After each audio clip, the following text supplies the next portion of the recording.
Hey everyone, I hope you're having a great day. It's a beautiful Saturday. We're going to look at another segment of Tim Talks Bible today. We're going to look at one of my favorite verses in John 14:6. But before we do that, I wanted to share something that actually happened this morning, which is very relevant to what we're going to talk about.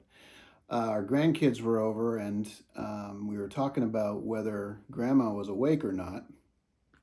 And I said, I don't think she is. And my granddaughter said, no, she's awake. And I said, well, how do you know that? Her immediate response was, well, because Nini told me.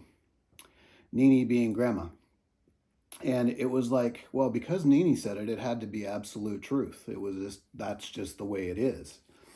Um, it made me think about the verse I want to talk about today because that's kind of the way truth is seen nowadays. Um, Truth, the concept of truth, has been debated throughout the centuries. I mean, if you go back to the time of Christ, even before Jesus was put to death, he came before Pilate, and Pilate asked the question, what is truth? Later on, Immanuel Kant, did a whole book on how to determine what reason is and how to follow things. And at the end of the day, he made the comment that truth really is about morals and moral law. And then you have Kierkegaard, who was a philosopher, and by the way, philosophy is just the search for truth. He believed that truth started with emotive feelings or emotive beginnings, and that's how you actually establish what truth is. I mean, there are a lot of things in this world that have been espoused as true. I think about the earth being flat. For the longest time, people thought the earth was flat until Copernicus came along. Evolution is still taught today as if it's truth, but we know evolution as the theory of evolution. And it's a theory because they've never been able to establish that it's actual fact, and they never will, of course. The Big Bang and the theory of how the world even started, they keep giving it more time because it's just ridiculous to think that all we've gotten to this point in time because of the gases blowing up at some point. The the latest one that is confounding to me is the idea of gender fluidity. I'm not going to say a whole lot about that today, other than to say there are really only two genders, folks, male and female, and you can discuss that all you want, but it's being taught as truth, that somehow it's fluid. But here's the thing about truth, the truth, if you will, about truth. It either is or it isn't.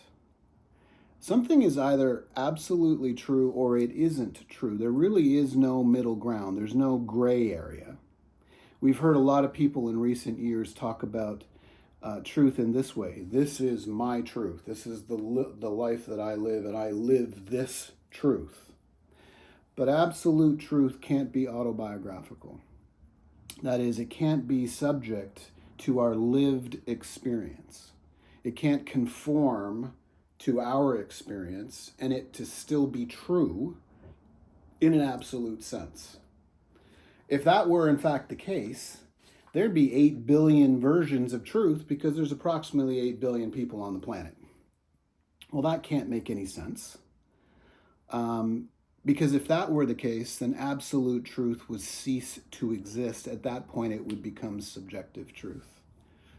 All of that to say this: in a world in need of something to stand on, in a world that needs something to count on, in a world that needs something that won't change, that you can put your hope in, we have God's truth.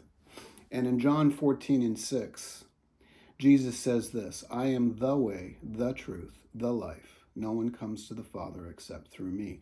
And this passage, if you look at the context, Jesus is actually comforting his disciples because he's getting ready to go to the cross. And he's comforting his disciples and saying, I'm going to go to heaven, but I will come back for you.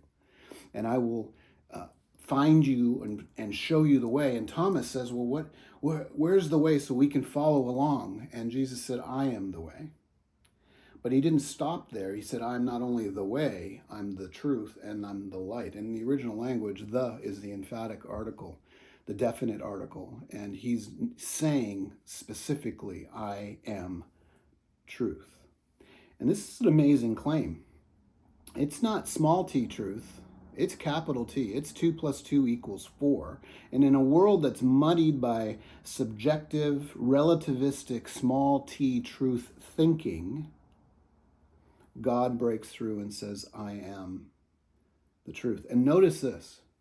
Jesus says, I am the truth. In the Old Testament, when Moses was asked God, who should I tell them sent me to the people of Israel when they're stuck in Egypt and God is calling Moses to go and take them out of slavery? Moses says, well, they're going to say, who are you?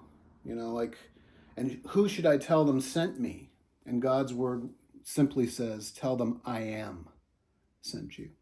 And Jesus says in this passage, I am the truth. He's declaring that he's God. He's declaring that he is the one that created it all, and through him everything exists. That's quite a statement. You can go to TikTok, you could go to YouTube, you could go to Instagram, you could go to Facebook, you could go to Snapchat, and there are millions and millions and millions of people trying to convince you of some form of their truth. But God is asking to check out his truth. And here's the difference between God's truth and all of that other stuff. God's truth doesn't change. It's not dependent on culture. It's not dependent on trends. It's not dependent on politics. And it's certainly not dependent on what is currently popular in the world. His word teaches us that it is the same yesterday, today, and forever.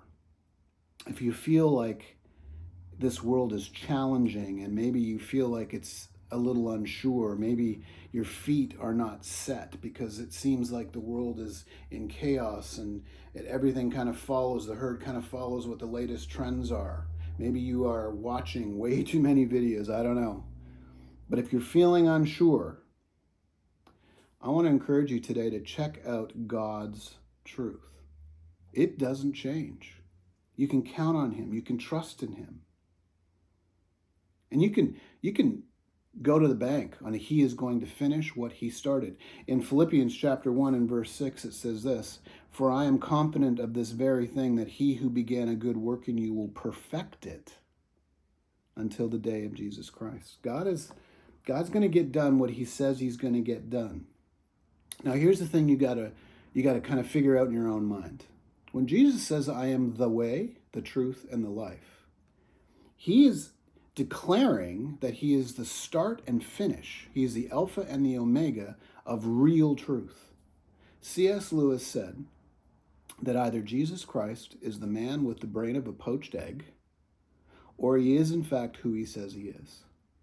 Can I encourage you today, regardless of the challenges that you might be facing, to go and check out Jesus Christ? His claim of truth is either real or it isn't. And if it's real, that could have a real impact on your life today. Because everything else changes. Jesus doesn't change. Everything else conforms to whatever's popular. Jesus doesn't do that. He is the same yesterday, today, and forever. Really hope you enjoyed that. If you did, please leave a note. Please subscribe. Glad to get back to you if you leave a note in the comments. And I hope you have a blessed day.